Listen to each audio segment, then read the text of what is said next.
यानी जिंदगी छोटी रेस नहीं है, दम रख के चलना पड़ता है। ये मैराथन है, कई किलोमीटर भागना पड़ता है। तो मतलब 80 ईयर्स 75 ईयर्स इसकी ज़िंदगी है, तो उस हिसाब से आपको फ्रस्ट्रेट नहीं होना, क्योंकि जब आप फ्रस्ट्रेट होंगे, फ़िक्र में होंगे, जेलसी में होंगे, हसद में होंगे, अपने आप को कोस रहे होंगे, अपने आप को कमतर समझ रहे होंगे, तो ये लो फीलिंग है। अभी आप किसी को समझे कि वो अमीर है, तरक्की है, खुशहाली है, पैसे की रेल पेल है, तो इंस्पायर हों कि यार इसने कब किया। कोई आपको बताएगा 20 ईयर्स पहले तो ये भी ऐसा ही था, 30 ईयर्स पहले ये भी ऐसा ही था। तो इसका मतलब है कि आपके सामने एक एविडेंस है कि 30 ईयर्स पहले अगर बंदा ऐसे था, आज ये 30 ईयर्स में चला गया, तो आपने ये सोचना है कि मैं 15 ईयर्स में कैसे करूं या मैं 10 ईयर्स में कैसे करूं। कोई भी कामयाबी किसी ना किसी फिलॉसफी के ऊपर है। हर कामयाबी किसी ना किसी पॉजिटिव नेस के अंदर है, मनफियत के नहीं है, बुरा सोचने में नहीं है। हसद करने से, जलने से, किसी को बुरा भला कहने से, गुस्सा करने से, नफरत करने से कुछ भी नहीं बनेगा। क्योंकि ये हमारा जो सिस्टम है, ये जो यूनिवर्स है, ये जो हम जहाँ आए हुए हैं, जो दुनिया जिसको कहते हैं, ये नेगेटिविटी ऑटोमेटिक है। ऐसा नहीं है कि एक दिन पॉजिटिव हो जाएंगे तो फिर उसकी दुनिया पॉजिटिव हो जाएगी। नो, एवरी मॉर्निंग आप नेगेटिव होंगे।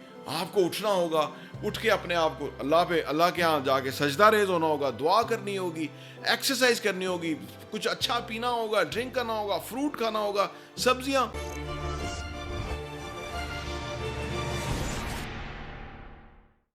बिस्मिल्लाहिर्रहमानिर्रहीम, अस्सलाम वालेकुम रहमतुल्लाहि व बरकातहू। मेरा नाम अहमद अकील है, आप देख रहे हैं प्रॉपर्टी टीवी। अगर आप यंग हैं, जवान हैं, नया करियर ज़िंदगी शुरू कर रहे हैं, तो आपके ऊपर दो प्रेशर हैं। पहला प्रेशर कि अपने करियर को सेट करना है, ज़िंदगी में आपने एक डायरेक्शन सेट करनी है कमाने की, जिसके अंदर आप कमाना शुरू करें और फिर बेहतर से बेहतर होते जाएं और ज़िंदगी बेहतरीन हो जाए।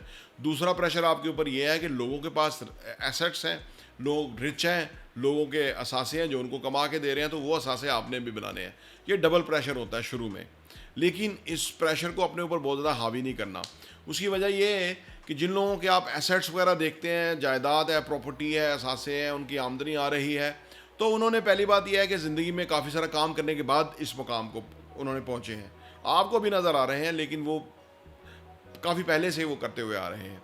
लिहाजा इसका मतलब है सबसे पहले आपने अपने कैरियर को सेट करने की कोशिश करनी है, यानी ऐसा कैरियर कि जिसके अंदर आपको दिलचस्पी और रुझान हो, आप ग्रो करें, ग्रोथ की तरफ जाएं, पॉजिटिव माइंड के साथ आगे बढ़ें, तरक्की करें, आमदनी कमाना शुरू करें, आमदनी को फिर मुख्तलिफ ग्रुप्स में डिवाइड करें कि भाई आपका फ़र्ज़ करें आप 100 रुपया कमाते हैं, तो आपकी कोशिश होनी चाहिए कि 50 रुपीज़ आपका इन्वेस्टमेंट में जाए, ठीक है ना, और रिमेनिंग 50 रुपीज़ में से 10 रुपीज़ जो है वो एमरजेंसी फ़ंड में जाए, 10 रुपीज़ आपकी एजुकेशन के लिए जाए, 10 रुपीज़ अल्लाह की राह में जाए, ठीक है ना, तो 20 रुपीज़ आप अपने घर में कंट्रीब्यूट कर सकते हैं। कुछ इस तरह का सिस्टम बनाएं। जब आपको पता होगा कि 50% तो आपका इन्वेस्ट हो रहा है, तो फिर आपका कुछ ही अरसे के बाद एसेट्स बनना शुरू हो जाएंगे और आपकी वो पोजीशन आ जाएगी जो आप लोगों को आज देखते हैं और आप रियलाइज़ करते हैं कि यार वो बहुत बेहतर है और मैं नहीं रहा, मैं क्यों नहीं रहा। देखिए, ज़िंदगी ना 27 किलोमीटर की मैराथन है, 100 मीटर की स्प्रिंट नहीं है। यानी ज़िंदगी छोटी रेस नहीं है, दम रख के चलना पड़ता है। ये मैराथन है, कई किलोमीटर भागना पड़ता है। तो मतलब 80 ईयर्स 75 ईयर्स इसकी ज़िंदगी है, तो उस हिसाब से आपको फ्रस्ट्रेट नहीं होना, क्योंकि जब आप फ्रस्ट्रेट होंगे, फ़िक्र में होंगे, जेलसी में होंगे, हसद में होंगे, अपने आप को कोस रहे होंगे, अपने आप को कमतर समझ रहे होंगे, तो ये लो फीलिंग है। ये फीलिंग ना अख्तियार करेगा। अभी आप किसी को समझे कि वो अमीर है, तरक्की है, खुशहाली है, पैसे की रेल पेल है, तो इंस्पायर हों कि यार इसने कब किया। कोई आपको बताएगा 20 ईयर्स पहले तो ये भी ऐसा ही था, 30 ईयर्स पहले ये भी ऐसा ही था। तो इसका मतलब है कि आपके सामने एक एविडेंस है कि 30 ईयर्स पहले अगर बंदा ऐसे था, आज ये 30 ईयर्स में चला गया, तो आपने ये सोचना है कि मैं 15 ईयर्स में कैसे करूं या मैं 10 ईयर्स में कैसे करूं। ये आपके सामने 30 ईयर की स्टोरी है, तो आप ज़्यादा ब्रिलियंट हैं, शार्प हैं, आज के दौर के अंदर है, व्हाट्सअप है, ऐप्स हैं, टेक्नोलॉजी है। इसका मतलब है आप ज़्यादा बेहतर तरीके से इफेक्टिवली काम कर सकते हैं। इंस्पायर होइएगा। इससे क्या होगा कि आपकी एनर्जी लो नहीं होगी, हाई एनर्जी होगी। जब आप इंस्पायरेशन की एनर्जी में होते हैं, लव की एनर्जी में होते हैं, दूसरों शुक्रगुजारी की एनर्जी में होते हैं, तो ये हाई एनर्जीज हैं। इससे दुनिया की रहमतें, बरकतें आपकी तरफ आती हैं। ये अल्लाह ताला का एक सिस्टम है, यहाँ कवानीन काम करते हैं। और ये फीलिंग्स जो है ना, फीलिंग, ये यूनिवर्स की ज़ुबान फीलिंग है, इमोशंस हैं।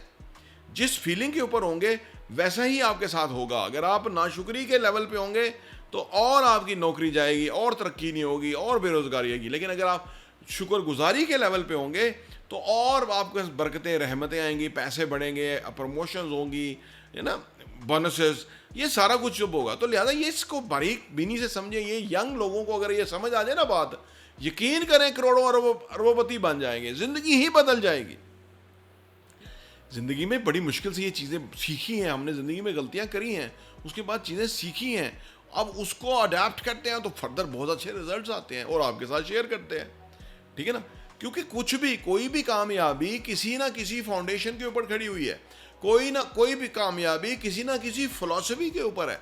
हर कामयाबी किसी ना किसी पॉजिटिव नेस के अंदर है, मनफियत के नहीं है, बुरा सोचने में नहीं है, हसद करने से, जलने से, किसी को बुरा भला कहने से, गुस्सा करने से, नफरत करने से कुछ भी नहीं बनेगा। आप ही का नुकसान होगा, आप ही डैमेज होंगे। आज दुनिया में बाहर गोरों को भी देख लीजिए, कालों को तो बिल्कुल देखिए, ये जितने लोग हैं इनमें जो नीचे तबका रह गया ना, वो यही तो करते हैं, वो गालियां बकते हैं, वो लोगों को मार देते हैं, वो चंद पैसे के लिए क्या कुछ कर गुजरते हैं। लो एनर्जी के ऊपर है, अपनी मौत आप मार रहे हैं।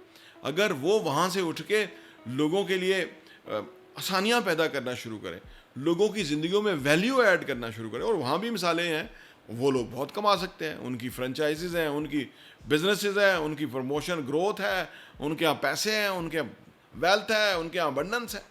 तो यानी आप अपनी सोच को बदलें। मैंने वो सोच वाली बात की थी कि जब आपको दूसरों को देखते हैं तो आपको फीलिंग आती है, ये सोच है। सोच को डेवलप करें, सोच को शार्पन करें, सोच को डायरेक्शन दें, सोच को बेहतरी की तरफ लेके जाएं, सोच को अपना बहुत बड़ा हथियार बनाएं, पॉजिटिव सोच अडैप्ट करें। एक बात याद रखिए, जब भी आप सुबह उठोगे ना, आप नेगेटिव होंगे, क्योंकि हमारा जो सिस्टम है, ये जो यूनिवर्स है, ये जो हम जहाँ आए हुए हैं, जो दुनिया जिसको कहते हैं, ये नेगेटिविटी ऑटोमेटिक है। ऐसा नहीं है कि एक दिन पॉजिटिव हो जाएंगे तो फिर उसकी दुनिया पॉजिटिव हो जाएगी। नो, एवरी मॉर्निंग आप नेगेटिव होंगे। आपको उठना होगा, उठ के अपने आप को अल्लाह के यहाँ जाके सजदा रेज होना होगा, दुआ करनी होगी, एक्सरसाइज करनी होगी, कुछ अच्छा पीना होगा, ड्रिंक करना होगा, फ्रूट खाना होगा, सब्जियाँ, एक्सरसाइज, ये सारा कुछ करके और अच्छा सुनना होगा, अच्छा पढ़ना होगा, उसके बाद आप पॉजिटिव हो जाएंगे फॉर द नेक्स्ट डे। फिर आपकी जो ना एक फाउंडेशन सेट हो गई है। अब आप दिन में अचीवमेंट करेंगे, अब आप दिन में कमाएंगे, दिन में फ़ायदा हासिल करेंगे, और शाम को आप फिर थक जाएंगे, फिर रेस्ट की तरफ जाएंगे, फिर वही आपकी ज़िंदगी के अंदर डार्कनेस रात हो गई, आराम के लिए है, आप आराम करेंगे। सुबह उठेंगे तो फिर मनफियत आपके ऊपर हावी होगी, फिर खौफ होंगे, फियर होंगे, फिर वो आपके अंदर लोगों की बुराइयां होंगी, ये होंगी, इट्स नेचुरल। तो लिहाजा फिर आप अपने आप को चेंज करेंगे। तो लिहाजा ये एक मुसलसल करने का काम है, क्योंकि अमल से ज़िंदगी बनती है, जन्नत भी जहन्नम भी। ये खाकी अपनी फितरत में ना नूरी है ना नारी। तो कोई अच्छा या बुरा खुद ब खुद नहीं है। एक बात याद रखें, जो अच्छा है उसने कोशिश की है, क्योंकि अल्लाह ताला कुरान पाक में फरमाते हैं, लईसल इंसाना इल्ला मासा, इंसान के लिए वही कुछ है जिसकी उसने कोशिश की है। और फिर अल्लाह बहुत सारी कौमों के रेफरेंसेस देते हैं, जिन्होंने नाशुक्री करी, जिन्होंने कुफर करा, जिन्होंने तकब्बर किया, जिन्होंने जहालत को अडाप्ट किया, तो अल्लाह का अजाब उनके ऊपर आया। और फिर अल्लाह अपने नेक लोगों की बताता है कि जिनके ऊपर मसाइब और अलम के पहाड़ ढा दिए गए लेकिन वो साबित कदम रहे, आज अल्लाह ताला उनकी मिसालें पेश करता है कि देखो उन्होंने किस तरह अपने आप को तौबा ताइब के अंदर रखा और फिर वो सुरखरू हुए, और वो अल्लाह के नेक नबी, पैगंबर, रसूल, औलिया अल्लाह जो भी नेक लोग हैं। क्योंकि अल्लाह फरमाता है कि कोई किसी से अफजल नहीं है, फ़ौक़ियत जो है वो सिर्फ तकवा और परहेज़गार है।